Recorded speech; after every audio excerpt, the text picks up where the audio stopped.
All right.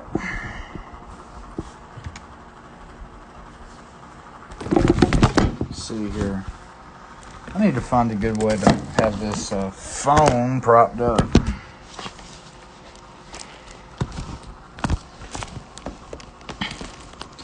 That looks pretty good. Okay. Sorry, that's just my fan in the background. Being kind of cringe. Kind of cringe indeed. I'll just turn it off. How about that? Okay.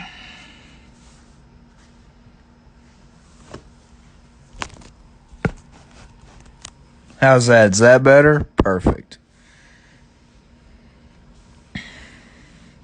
This way I got my speaker right there for me speaking. All right.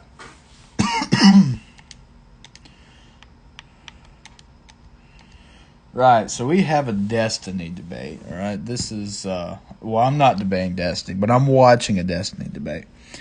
Yeah. Who is he debating? Conservative triggers Destiny. I can't say that. You said, 30 fall. Okay.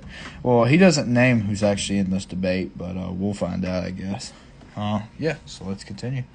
Destiny debates on systemic racism. On welfare than there are on black people on welfare right now today. But black people are like white people are like 3 times the percentage of the population, right? Yeah, there's still more of them, and they're not committing as many crimes. Okay, but you can't just say lower socioeconomic status is the reason that they're committing these crimes. Yeah, but like we would, if we were gonna meaningfully That's a dumb argument. Numbers, we would look at this as like a per capita, not an absolute number. The right winger is not so For the good. 6th time, I will repeat. I'm not saying that we need a racist intent. If it was a racist intent, we would just be talking about racism. We would be talking about racism, not structural or systemic racism.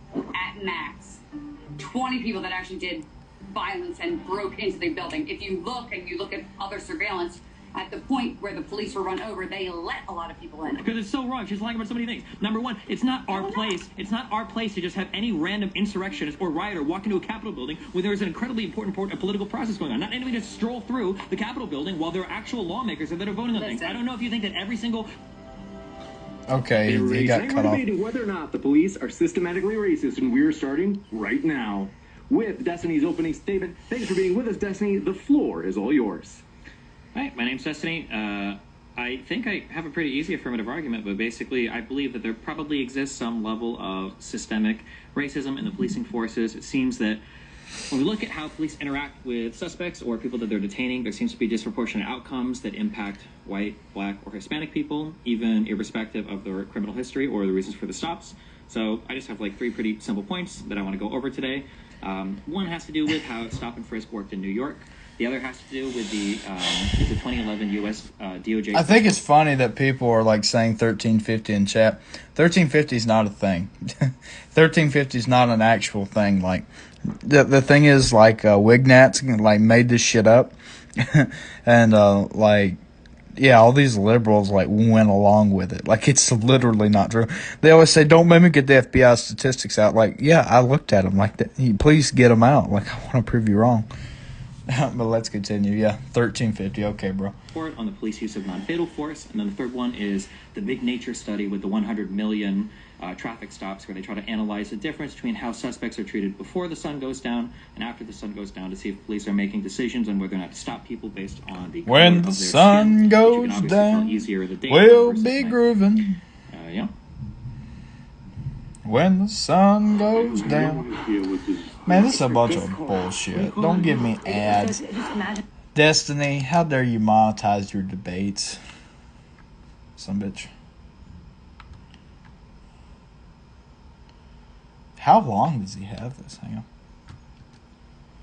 It's an hour and 45 minutes. I'm Lisa, and I'm here to say that there isn't systemic racism amongst the police force. And the reason that I say that is disparate outcomes or is not evidence of racism. True. And B, that A, that doesn't happen, and B, that definition depends on how we're defining systemic or institutional racism. Exactly. That matters, and the actual definition of systemic or institutional racism is that there are, laws or regulations on the books that are racist in nature. And in fact, in America, we have the opposite. We have laws and regulations that prevent organizations, government, anything else from being racist. So feel free to say what you need to, Destiny. You got it. Thank you very much for your opening statements, both of you. And want to let you know, folks, if it's your first time here at Modern Day Debate, we are a neutral platform hosting debates on science, religion, and politics. We hope you feel welcome no matter what walk of life you are from. And don't forget to hit that subscribe button for more juicy debates just like this one coming up in the future. With that, we'll jump into open conversation. Thanks so much. The floor is all yours. Sure. So probably before we get into this, I guess it's probably important to arrive at what do we consider to be systemic racism. We probably need to agree on the definition of this before we have a back and forth. I can posit a definition and you can attack it, or you can tell me your definition and I can attack it. Either way works for me. I mean, it's just racism that's embedded. The actual definition is racism that's embedded through laws and regulations of either government or organizations. Yeah. True. So one of the important things about systemic racism, though, is that none of the laws or regulations that are embedded have to be explicitly racist. They might just produce what would be considered racist outcomes. Wait, whoa. Who the fuck is considering it racist? Like, okay, so that's literally like a contradiction there. Like, he says it doesn't have to be racist. It just has to be considered like racist. Dude, like, my dude, that means it's not racist. Like, first of all, racism is like a subjective term, right? So like when you say like, say X, racially harmful statement, or what we would consider, since we're going to be cheeky with that language, what would be considered to be a racially harmful statement, right? So like this would be an example of like what we would call racism, right? Most people would say that's racism. So I hate X, ethnic slur, da-da-da. That's what Destiny would call racism, right? But if simply saying like, hey, blacks commit a disproportionate amount of crime, false statement, by the way. And keep in mind, any way you look at this, even violent crime, the literal only way that blacks have like an edge over whites as far as crime is like below the age of 18.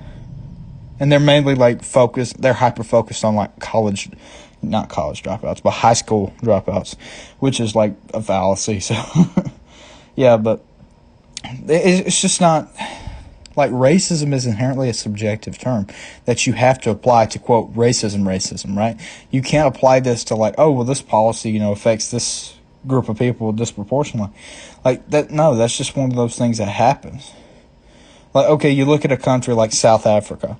South Africa has a pretty considerably high poverty rate, especially in comparison to the United States. You can't say that South Africa is systemically racist when it is a, majority black country. Like, how does this work? Like, if there were bad outcomes for particularly whites, you wouldn't say that's bad. It's all because, like, the colonizer bullshit, and they're still stuck on this. Like, it makes no sense. Like, it really doesn't. You have to, like, the burden of proof is incumbent upon you to prove that something is, racist. And the definition of racism we're going by is a presupposition that one race is superior to another. Having worse outcomes doesn't make you lesser, right? So, like, that in itself would be a racist statement. Oh, you commit more crimes? You're a piece of, like, you're weaker. Like, you're a weaker group of people. And then that's when you get in the Wignat genetic arguments and nobody, like, is trying to go there. And so, like, yeah. Inherently, like, this argument is self-defeating. For instance, like I said earlier, though, racist outcomes does not indicate racism to begin with. True. Not necessarily, but it could, right? So, yeah. Wait a minute. No, you're saying it could. You have to prove that. Be on you to prove that it does. Took the words out of my mouth. I mean, there's no actual evidence of that. True, I agree. So, wait, what? Systemically racist. True, I agree. Okay, the discussion over. discussion over. Law might be one that seems to target black people in an unfair way for a reason that doesn't really make sense. The outcome isn't really justified for anything good in society. And I agree that the onus would be probably on me to try to point out, like, what are some areas that I feel are exemplary of, like, systemic racism in ways that I can help you. I'll give you an example. Well, so right now, on the books, right now, like, more white people use cocaine, more black people statistically use crack. And so for every 500 milligrams of cocaine, you get 5 years in prison. For every 1 milligram of crack, you get 5 years in prison. And so those outcomes would have race. If more people would be in prison for a smaller amount of crack than they would cocaine, right? But what reasons for those laws put on the books? Was it to stop the crack epidemic? Was it to help black people? So it wasn't necessarily a racist in nature sentencing that was put on there. It just happens that was the outcome. That could be the case, but if that is the outcome, we'd probably seek to change that, right? No, I'm not saying no, and let me tell you why. So, like, Destiny concedes this. Drug abuse disproportionately affects, like, people in poverty. People in poverty are disproportionately black people. Now, that in itself is not an example of systemic racism. It's just evidence that there's probably not enough investment into the black community, in which you can't really use government to direct where financing goes, unless you want to do preferential loans, in which I would advocate for that kind of position. But yeah, pretty much, like, this is, hang on, let me back it up a little. Let's see here.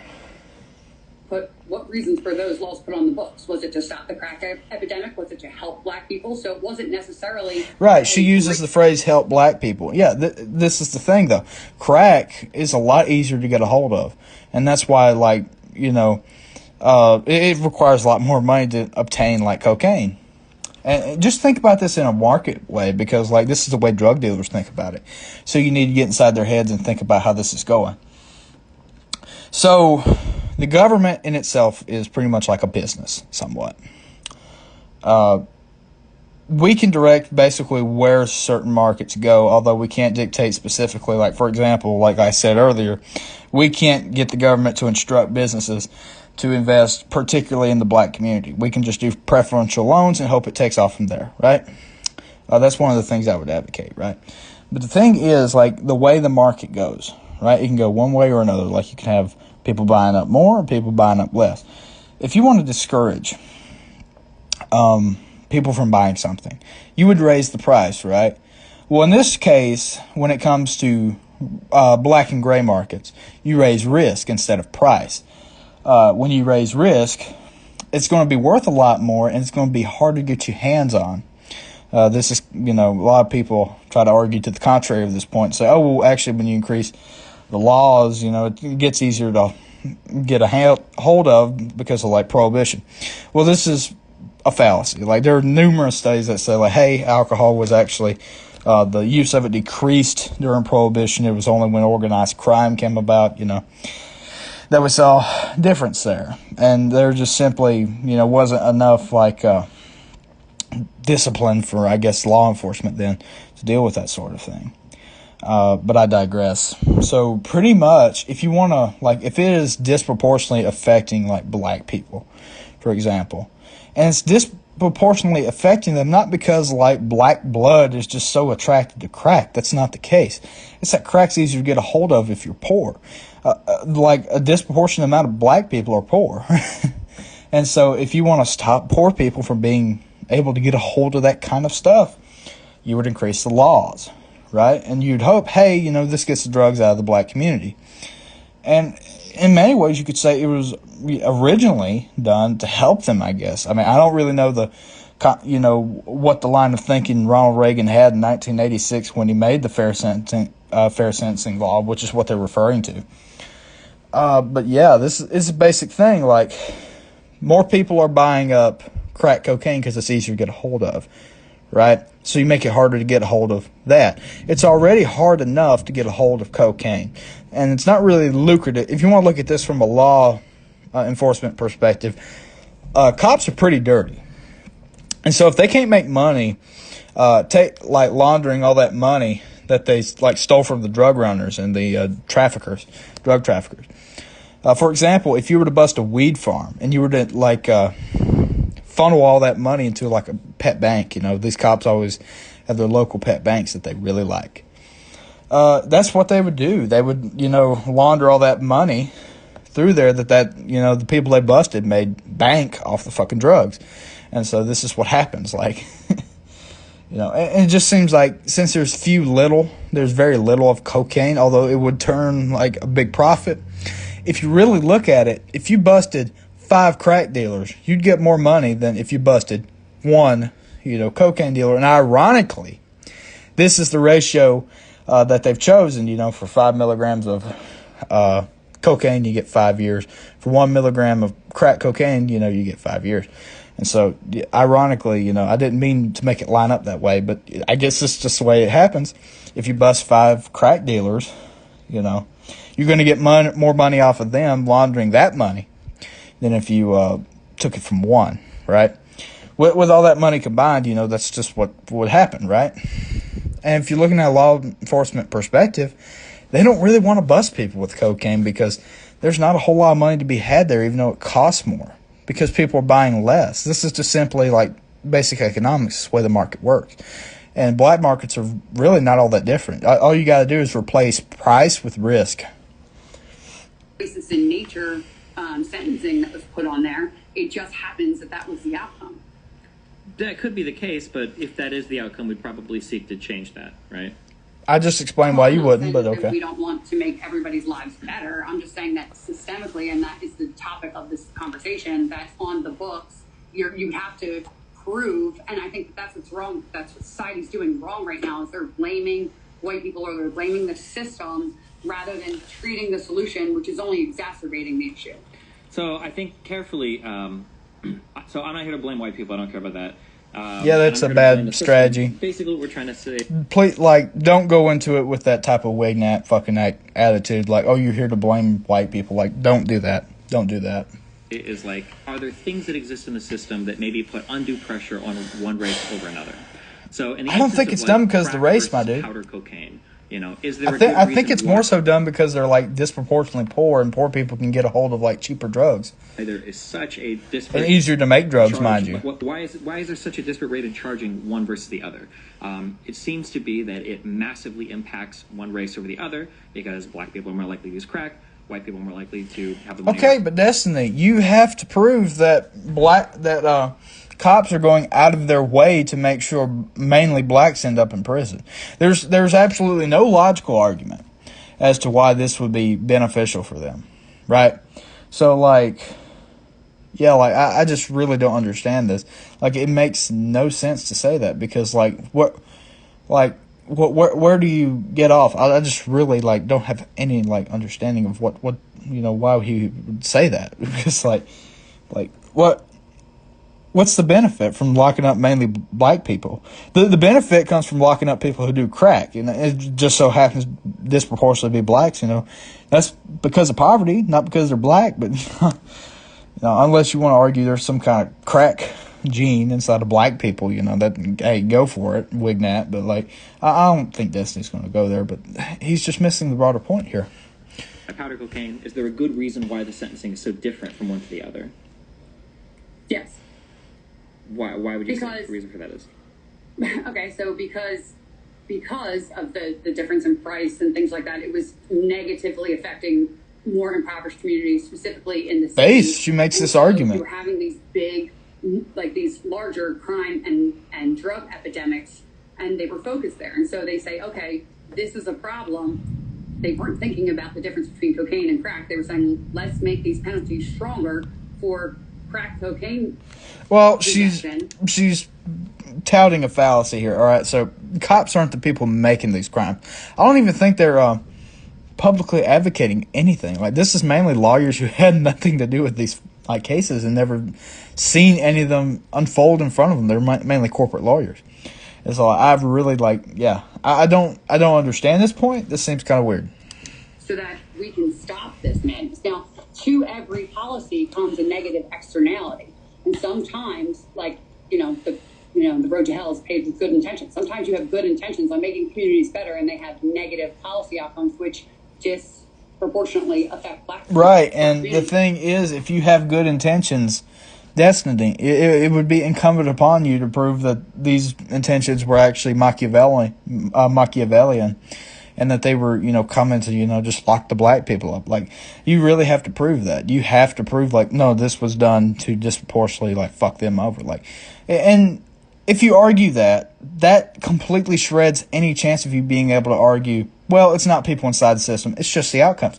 You can't say that. You can't say that because then you are suggesting that police have a predisposition to target those types of people, in which that would, demonstrate. That would demonstrate, indicative, biases that they have internally. So, right? So, like, you would have to prove, X, and if you proved X, then, well, what you claimed earlier doesn't really work out so good. So there's really no winning to this argument, right? It just doesn't, like I said, it doesn't really make any sense. It just kind of falls apart. That doesn't mean that the policy is indeed racist. Sure. Therefore, not so I agree with that. So I want to focus on the last part. I don't know if we're going to keep coming back to this. So a policy doesn't have to necessarily be racist to be systemically racist. What does that mean? If I look at the state of black America today, and I look at it from a conservative angle, there are a couple of really easy attacks that I can levy against it. So one, the culture is relatively toxic when we look at what is mainstream or popular for a lot of like black culture. And two, arguably downstream from that, the black family is in a pretty sad state compared to what we would consider like most white families. I think both of us agree that these are like pretty bad things, right? This is because of poverty, though. When people always do that, they compare like black and white first. But if you look at like median household income, and you look at it for Pakistanis, if you look at it for Indians, right, it is extraordinarily higher than it is for both white and black. Actually, both white and black are in the bottom too, and that is because, like in the bottom range there, and that's because if you look at all these other groups, these Indian groups, these Chinese groups, all these other ethnicities, their levels of children out of wedlock are much lower than. That's not the reason why. The white community and the black community. Sure. And so stupid. No, this is not the reason why. All right. Pakistani and Indian people are disproportionately making more than white and black people, like consistently. Not because of children out of wedlock, right? While it's true that more affluent communities tend to have less children, you can argue that's an expense you make on your own decision, whatever, right? I would recommend that you do have children because it's net beneficial for the economy. But the reason why these Pakistani and Indian immigrants are like, and this is immigrants, mind you, making more, making bank on all this stuff, is because they're disproportionately taking the high-tech jobs, right? These are typically higher-paying jobs, right? And they're taking them. And not saying, like, taking in the sense like, oh, well, white people could be working this. I don't give a shit, right? But the thing is, like, this is just the reality of why they're making that much income. They don't do it, just because, less kids out of wedlock. Like, that's such bullshit. Like, you'd have to demonstrate that to me. Like, show me evidence of that. Like, we keep looking at the black and the white community like that's the only problem, but it's not black and white. It is. And I'm sure, like, I don't know this for a fact, but I'm sure if you looked at the numbers, like, whites would actually have more children out of wedlock than blacks. Yeah. I mean, the problem with blacks is not like, children out of wedlock. It's that they're single parents. That, father, mother run out, whatever. That just happens. Unfortunately, that's a thing. And it's an issue with family structure, in which, we should be looking to help that by, alleviating poverty, right? And that's a very pro-family perspective. So, yeah, I think that's one of the things we could do. That's the reason these Indian families are doing so good. It's because, like, of poverty. They have less poverty because they're working tech jobs, right? So, like, this is just, the complete flop with that one. I understand that. This is a slightly different argument. So when we talk why about would Destiny concede that? Indian communities, especially Chinese communities, the primary reason why these communities are going to be doing so much better than black and white communities writ large is going to be because these are immigrants largely. These are, if you have the money to immigrate from China, India, Pakistan. You're already selecting from a pretty elite class of people there in terms of who's going to come over. So, for instance, it's not necessarily true. Well, just real quick, that is absolutely true. It's absolutely true. So, for a really good example of this, one sec, I promise we'll come right back to you, Lisa. I appreciate your spirit. Oh, her name's Lisa. Yeah, Lisa, you're failing. It's absolutely true. So, for instance, if I look at black families in the United States, I can get one median income and one picture of what a black household looks like. The thing is, the poverty is causing a lot of particularly black males to drop out of high school, which destroys any chance that they get a high-tech job, which Indians do not have this problem. Chinese people do not have this problem because they have a lot stricter, tight control on their education. And, their levels of poverty is just, not really there because, they're working very high-tech jobs, as I said. And so this is not a theme with really black people. Now, white people are split pretty much down the middle as far as white collar and blue collar. So there's going to be a fair amount of whites working high tech as well as just your regular manufacturing blue collar people. All the people in my family are working blue collar, including myself. So there's definitely a divide here. And you look at the people who's disproportionately working these blue collar jobs. They're poorer people. I live in one of the poorest counties in all of South Carolina, right? So, and I am doxing.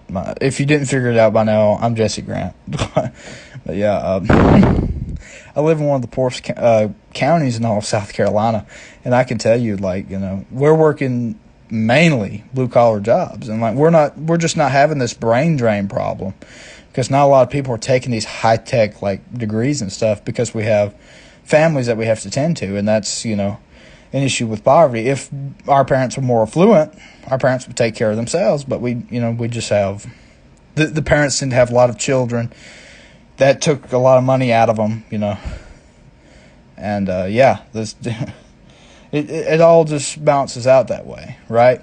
So these Indian families are not really having this problem because one, they're not having that many kids, right? That's certainly a part of it. She's not completely wrong. But it's not a out of wedlock thing. I just don't know why she'd make that plug. It just seems kind of stupid because, population growth is overall good for the economy, no matter which way you want to take it. But, I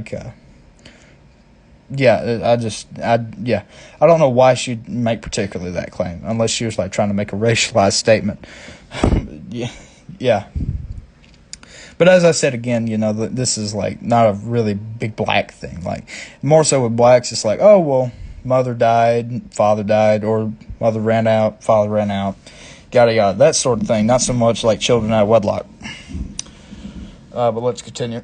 But if I were to look at just Kenyan families, or I will give her this, she's pretty. Now I'm getting some of the wealthiest Americans group of ethnic group in the entire United States. But that doesn't mean it's a product of what they came over with. It's a product of their culture and their values and what they prioritize, which is education and family units. But if that was the case, then everybody in Nigeria would be ultra well educated. That's not the case, right? The country. But they're coming here to get themselves educated because they want a better life. It doesn't necessarily mean that they have to be wealthier when they get here. And I know because I did immigration casework for ever. That's okay. That's great. But let's just think. Statistically, it's that you're not correct. Statistically, I promise you I'm correct. Let's just think for one moment.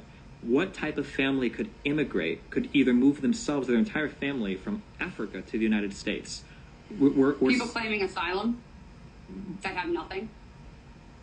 I don't think that the people that come from Nigeria and attain postdoctorate degrees in the U.S. higher rates than any other ethnic group in the entire United States are all coming via asylum, right? The reason why wait a minute. This is kind of foolish. So if somebody came here with nothing and they came here on asylum, how would they all of a sudden have something? Are we just looting our pockets to give these people something, some money? I don't understand this argument. She's kind of flailing here. This is poorly done. But a lot of them are. Okay. Okay. Hold on. All right. Well, keep going. Yeah. We'll debate that later. Okay. Hold on. This is just absolutely not true. So for anybody that has, I don't know what kind of immigration case you worked on, But if you're familiar with Chinese people, I live in LA, I've been to San Francisco, I know a lot of Chinese American people here. A lot of these people, their families came over from a lot of these countries because they were pretty wealthy, because they were driven to get an education, because they were driven to have their children like get educated in the United States. You're not selecting for an average citizen, you're selecting. And education discipline is a lot higher in those countries, mind you. So, like, the higher drive to pursue higher education is a lot higher in those countries just because of how strict they take their education and how strict they take their studies based on, how seriously they really do take them, right? So, like, that's a lot higher. And these countries just so happen to not be all that white. It's not a genetic thing. I'm not a white nationalist, so... these arguments kind of seem like weird to me. Like, it seems almost racialized in a way. And I'm not here to like call anybody racist or anything, but like, why would you like make these arguments? But that's like student visas. You're talking about student visas and people that come over here who have money do student visas and then they get like. I'm not just talking about wait a minute, no, like student visas wouldn't cover your entire family too. What the fuck? For you, who do you think is going to be wealthier on average? The average American family or the average American family that's immigrated to another country? Remember, well, shit. The guy's blind. We got another ad. Dangerous. Stay with us, folks. The average American. I'll tell you what. This is a better question. Well, no. For I want an answer to that. I want an answer to that question specifically. I want an answer to that question specifically. There's been Chinese people in America. See, this is the thing. Destiny can't get you if you don't slip up on this other stupid shit. Like, if you were just paying attention and, you were able to come at this like somebody that's more agreeable than disagreeable with destiny, then you'd probably win this debate. For how long? Right? They're not all immigrants from China. Yet they prioritize. You're trying to disagree about other dumb shit. The family, and they have been here for where you're just decades. Wrong on. And the reason is it's their priorities, not because they were already born into wealth. I'm just curious who you think is going to be more wealthy, like the families that come, like the average American family or the average American family living abroad or that immigrates to another country. Yeah, but that's a completely different story. They're coming here for a better opportunity and they're going over there for jobs and other things. People are not fleeing America for a better life. Who do you think is wealthier, the average Chinese person or the average Chinese person that moves their whole family to the United States of America? Just to eventually circle back to the topic for tonight. Yeah, sorry.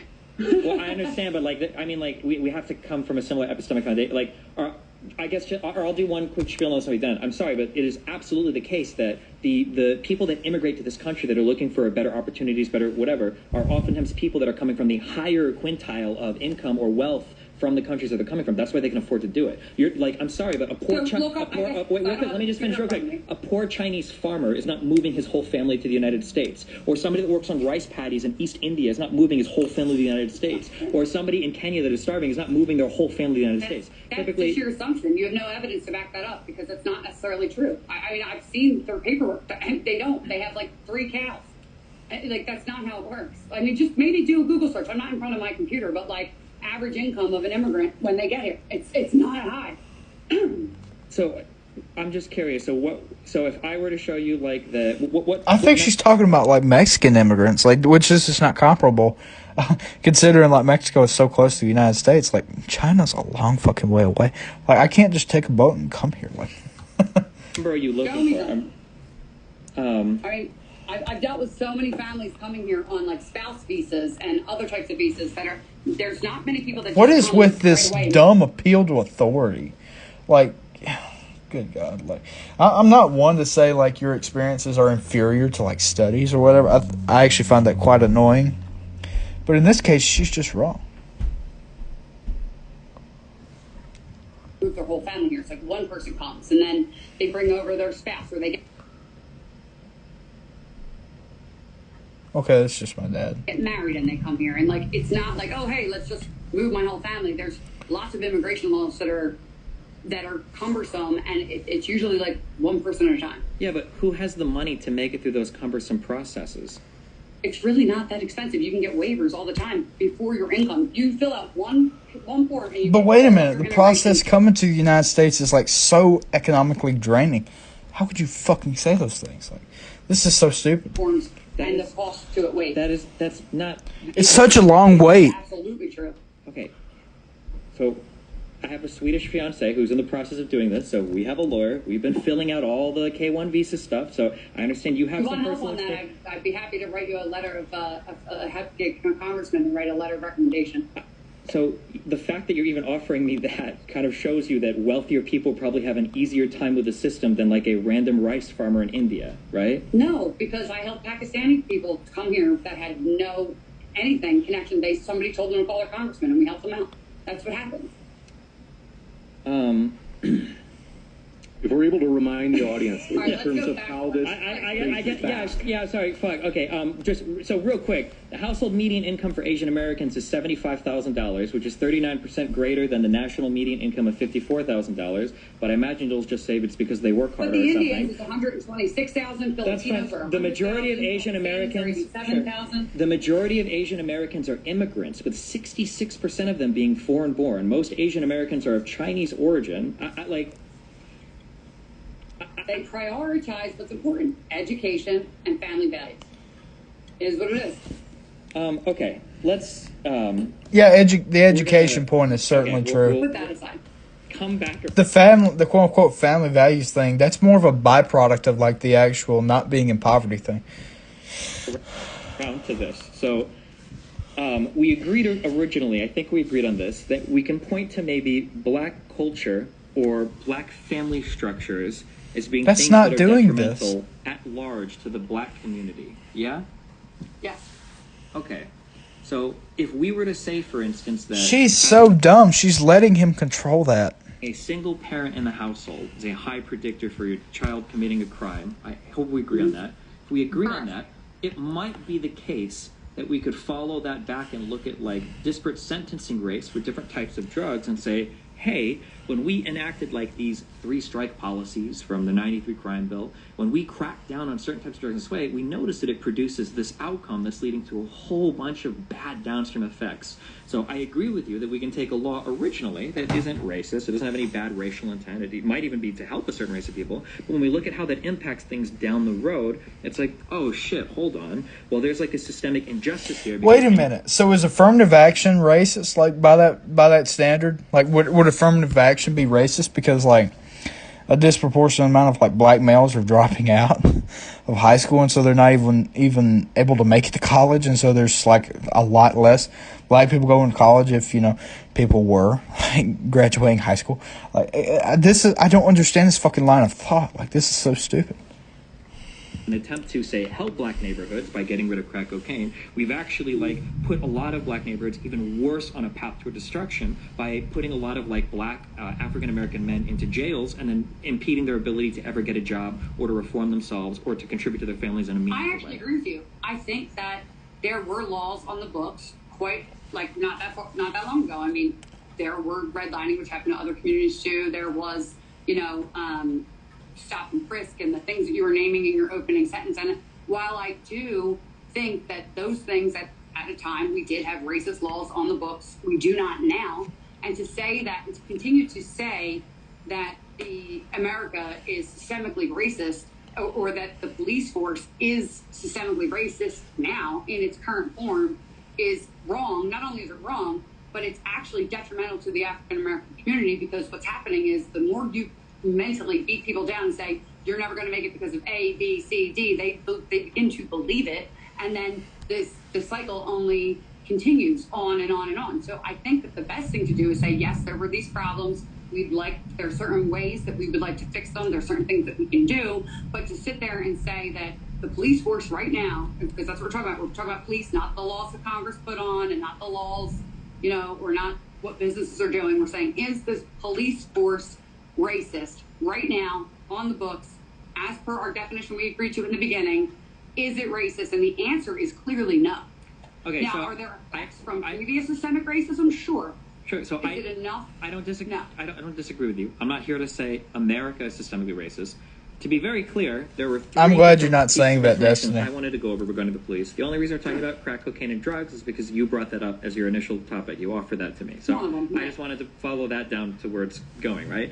So in terms of like It might be the case that there are black people today that are, messed up in life because liberals on Twitter are telling them that the system is beating them, blah, blah, blah. That could be the case. I haven't looked into that much. I do know that it is indeed the case that once people are put into the incarceration system, the recidivism rates in the United States are among the highest in the world. And once you get registered in that system, you are more likely to recommit. You have a harder time finding a job. That these are the types of systemic issues that will affect people that have been processed by that system. And there are laws on the books today that seem to disproportionately impact certain races. So we talked about crack versus powder cocaine earlier. We could talk about marijuana laws as well. And it seems to be that if those laws and the ways that we classify drugs exist today, and they're being used to sentence black people in harsher manners or unfair manners today versus white people, that it would seem to be the case that until they're repealed, there is an argument to be made, as long as these continue to produce bad outcomes for black families, that there is a form of systemic injustice here. Now, I'm aware, though, that we're talking more about the courts and the laws that exist in the books and not necessarily police officers themselves. So we can move off to the police officer conversation, but I don't think that the example you've given me right now is necessarily free of the systemic racism. I think that you're missing a key point, right? And is that you keep saying that there's systemic injustice. But injustice is not the same as racism. And I think that this is contributing to a narrative in our culture that's dividing us. It is, though. It is. She's just wrong. So, if you say injustice, let's play a little semantics lingo here, right? Let's do this game. Lingo bingo, right? You take the phrase injustice. Injustice is completely synonymous with oppression. If you're talking about systemic oppression, let's replace the word racism for now. Systemic oppression. The government is actively trying to destroy a certain group and oppress them. This is okay, these outcomes are oppressing these people. If you want to actually look at it, by the way, here's a side note. The drugs is disproportionately affecting black people because the poverty is. And there's less of them going to church now. Because of this rampant, crime per capita, mind you. Blacks are not more likely than whites to commit crime, but, there's just particularly a lot of crime in those areas due to poverty, right? But the thing is, these people are staying out of church, they're doing drugs more, and I would argue that is oppressive. That is, not oppressive in the sense the government is actively trying to do this. That's conspiratorial. And I think claiming this is conspiratorial. That the government is still trying to destroy black people. Back in the day, yes, there were most certainly racist policies. For example, I live in South Carolina, not that far from me in Union County. When my dad was a little kid, the Medicaid office, Medicare office was delivering babies for black women. And they were sterilizing them afterwards because they would just assume, if this was their policy, assume that all the kids are out of wedlock. And it was, pretty much America's one-child policy, that we're not going to give you financial help if you have more than one kid. And we did this for black people. This was racist. Because this was an actual policy where the government was trying to go out of their way to hurt black people. All right, the government is not going out of the way to hurt black people right now. What's happening is that businesses are neglecting to invest in the black community to help alleviate poverty and to help, just help people out. Help people, have a reason to go get a high school diploma, to go get a degree, to go to college, stuff like that. There's just simply not enough investment. And the thing is, we're putting too many liquor stores and gun stores, by all these things in which you couldn't work at either because of criminal records. If you have multiple DUIs, you're probably not going to get a job at a liquor store. And as ironic as that sounds, you can't. You have to be pretty solid because when you're selling liquor to people. And keep in mind, I don't agree with any of this. I actually think liquor should be banned, but I digress. If you're selling liquor to people, they try to assume at least that you're responsible enough to, not oversell it to people and to, quote unquote oversell, right? So, like, if somebody says, I want to buy, like, 7 boxes of wine, you don't do that because, like, yeah, like, that's just completely irresponsible. And so, like, you have to be pretty solid as a person. Like, all these people that are, like, selling liquor in the ABC stores, these are not people that commit a lot of crimes. They don't have criminal records. And certainly the people handling the guns and in the gun stores, pawn shops, they're not people that commit crimes either. So, like, these are jobs that people, will not be able to reinvest in their community with. Like, it's just designed that way, not by the government, and not even, like, intentionally by the business. It's just designed in such a way that, oh, shit, this is probably not helping black people at all. But you can't say the liquor store or the gun store is racist. You can't do that because you would have to prove that the owners are deliberately saying, like, mwahaha, like, I'm not going to hire any of them because they're big lawbreakers. Like, they set up shop in places where they can rely on that because it keeps their businesses up. So, like, and you could argue this is corruption of gun manufacturers and corruption of certainly big alcohol, which I would argue is a bigger factor here rather than the guns. The guns actually somewhat help in such a way where the crime doesn't get absolutely crazy. So you don't go robbing people that are obviously armed and can fuck you up. Yeah. But the thing is, like, so many of them, like, have criminal records where they can't buy one. So, and when I was a communist, I used to argue this as a form of quote-unquote systemic racism. But I've conceded this since then, since I'm no longer a communist, that socialism, the idea of socialism, that there's so much wealth accumulated at the top to just destroy all these poor people now that the government's actively trying to help. This is a very conspiratorial concept in which systemic racism would also be a very conspiratorial concept. Yeah, this is no different than, like, if you laugh at Alex Jones, like, yeah, if you're one of these people that laugh at Alex Jones and, like, you're a liberal and you believe in, like, systemic racism, like, you're really no different in many ways. Like, I mean, if you think the government has a logical reason to have it out for black people, and keep in mind, a lot of these people, they bring up this stupid fucking study. Oh, well, they did an analysis of, like, kids in a kindergarten class, and they said, like, oh, well, even the black kids were more willing to go towards the white teacher or whatever. This is not proof of anything. Like, and if anything, that would be a white nationalist argument for diversity being, antithetical to social cohesion, which is simply not the case. I have numerous studies on hand that I can send to anybody that wants to dispute this. Diversity is not harmful to social cohesion. So, like, it's just the fact of saying, like, look, it's not people within the system, that's just racist. But, like, people are handling the system. So you're saying somebody's racist, like that somebody's deliberately trying to cause these outcomes. When you say oppression or injustice, this is what you're saying. And so she's completely wrong. I went on a tangent there, but that's totally fine. We're only 19 minutes in for an hour video. America is a racist place, or the police force, or the laws, it's racist. Now, do they have disparate impact? Sure. Right? I'm not saying that. Are there problems in the policing community that negatively affect one more than the other? Fine. But you have to look, when you're talking about something being racist, you're talking about the intention. Which, if you wanted police reform, you cannot defund the police. If you want to actually, like, do programs that would alleviate some of these problems, like doing racial training and doing proper de-escalation training and, getting more non-lethal rounds and stuff like that, and you want to get a hold of, like, more body cameras, that requires money. All of that requires money. Because you got to pay somebody to teach that shit. You got to pay somebody to supply that shit. And, yeah, that you really have to pay people. Yeah, like, you can't have both. You can't say, oh, well, I want police reform and also defund the police. The problem is not with their funding.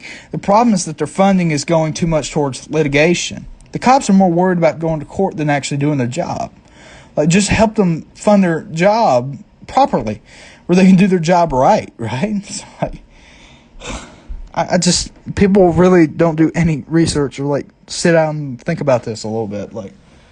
Of the law being racist. No, so and you can shake your head no, but that's how everybody takes it. Okay, Are so these laws racist? We're gonna racist. So I want to circle back to the systemic racism. So let's go over our definition of racism then. What's your definition of racism? I want to circle back to I can give you a definition of racism. So in my opinion, being racist is usually when you attack somebody in a way that maligns their race, like as that characteristic. No, like you're that's bad. actually not the definition Hold of on, racism. we just hear the rest of Steven's. Sure. Yeah, okay. So typically attacking somebody on the basis of race is usually seen as like racist. But why? So if I say like, oh, you're bad because you're black, or you have this characteristic because you're race, we would normally see those things as racist. When we talk about systemic racism as a system doesn't. I actually think Oxford has the best definition of racism. That it's a presupposition that one is inferior and one's superior.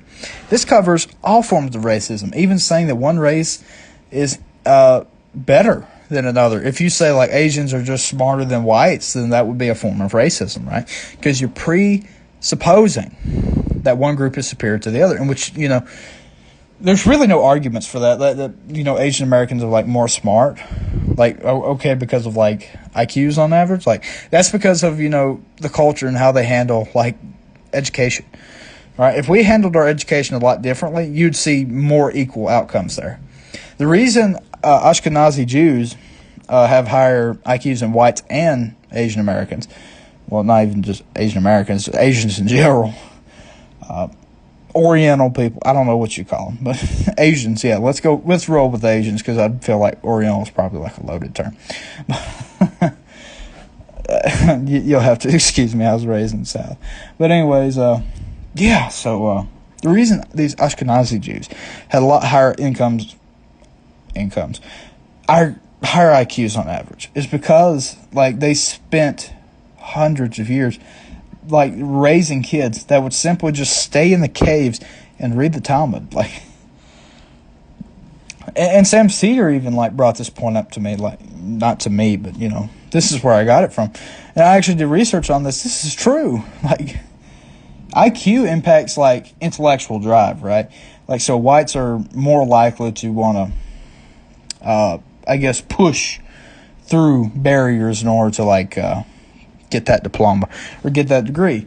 So there's higher, like more intellectual drive there. And part of that, I would argue, is because of poverty. There's just net less poverty in white communities.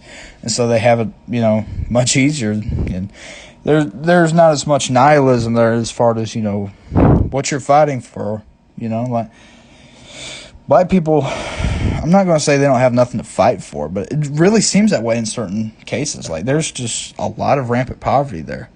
And that's why there's high dropout rates at my old high school, And we don't have a whole lot of blacks, but like a lot of white kids, rednecks that said, oh, dude, I got a job lined up, because they didn't aspire to be anything else. Like they really didn't. And it's not because of like some cultural bullshit. It's because, first of all, don't let anybody tell you like Southern culture is to be done. That's stupid. There's no evidence to substantiate that claim. It's just blatantly false. But it's really about the poverty. It really is. Like that's what's driving almost all of this discussion. Yeah, and if you alleviate poverty, what then? Shit. You can't in one. It changed the thing. Let's go back to the debate. Acquire any racist actors. That's why it's systemic racism and not racism. So, for instance, What's that? Well, systemic racism implies people within the system have an implicit bias against a certain race of people, thus presupposing that one race is superior to another. Thus, it's actual racism, Destiny. 2 days early with Credit Karma money. Since we could argue that there exists a systemically racist police force where none of the police officers themselves are actually racist, because a system that perpetuates racially disparate outcomes doesn't need individual racist actors. That's why we call it systemic racism and not just racism. The actual definition of racism is when you believe that one race is superior to another race and that the rest are inferior. That's the definition of racism, right? So hold on. If I were to say that, can I ask a question on that? If I were to say that Asian people are less creative than white people, but they have their own strengths, is that racist or not racist? Yes, that's a racist statement. That's not the actual definition. Well, no, because the definition you gave is just not true. No, superior in that. No, that is the definition. Like Merriam-Webster, like that's the definition. Now, if you're going to say that. I lost my train of thought. But if you're going to say that like people are racist, it has to have a negative intention. You cannot say that a whole system is racist and that it's at the hands of this like white superior, group that's purposely targeting people. That's what is coming out of all that conversation. You don't think it is, but it is. I mean, you're shaking your head no at me, but everybody watching who thinks that. Let's see if Destiny concedes this argument, because I know he's wrong. Not doing anybody any favors, and it's. Matter of fact, let's prove him wrong. Just before he tries any bullshit, right? Because I have the luxury of doing this as somebody who's not debating him right now. Although Vosh would like Google shit into the debate with me, so. Oops, I said his name. I don't give a fuck. Can I get like my... Okay, let's see here.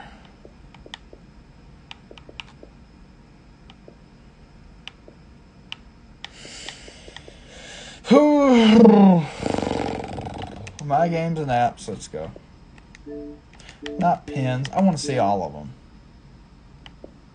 Apps, there we go. Explorer. I think it's called Microsoft Edge for Xbox. I'm doing this on my video game, by the way.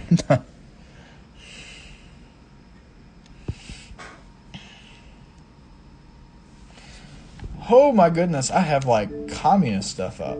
It's been so long since I used my computer. Alright, so racism.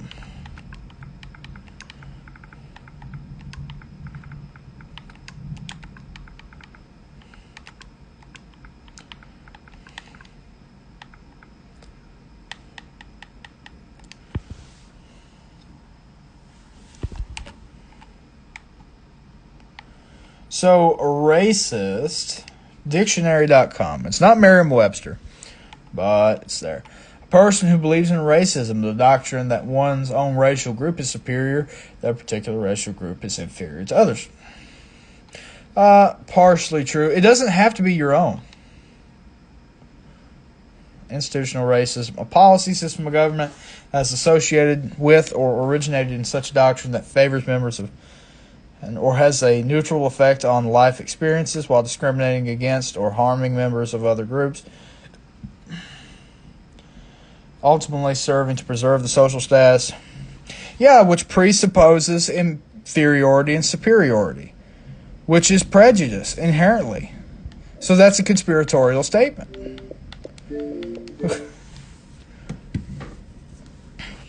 They're saying it because they think that it's purposeful. I think it is. It's I not think the whole purposeful. vocab of systemic racism needs to be done. I think it's fucked. I think it's unsalvageable. Mess up the African American community. It's just not realistic. Sure. So there are multiple discussions happening here. So if you want to have the discussion that the phrase systemic racism is a shitty phrase because it's triggered the fuck out of a lot of people, at this point, I mean, as evidenced by this conversation, I don't know if I would disagree with you. Because as soon as people hear the word racism, it literally doesn't matter what comes before and after. People immediately go on the defense for whatever reason, which makes it really hard to have a conversation about systemic racism. So if it would make you more comfortable or prevent you from getting triggered in the conversation, I can use a different phrase besides systemic. You're very triggered right now. No, I'm a very... To be very, very, very clear in this conversation, and we can go back, or I'll tell you, if you don't believe me, I have never claimed a single actor is racist in this entire thing. I'm not telling you that the laws were racist. In fact, I think there are a lot of well-intentioned laws that end up having bad outcomes that weren't racist. I don't think that our crime laws are racist or our drug laws are racist. Okay, this is going to keep burdening me with ads. I've pretty much said what I need to say, right? I'm not even going to call this part one. We're only 23 minutes in. We've pretty much got to what the entire discussion would probably be about. So yeah, if you agree or disagree, let me know in the comments below. And always, if you liked what I did, of course, like it. Please share it around. I want to get Senator Fremont, to be more popular. We'll try and get the other admin D on sometime. And, I'd love to have a discussion with D about something. If you particularly had a problem with anything I said in this debate, sure, be free to let me know. And, we can have a debate about it if you'd wish. If you simply just like to say something to me and, block me later, that's cool too. Anyways, that'll do it for here. Senator Fremont, Admin J, out. All right? Have a good one.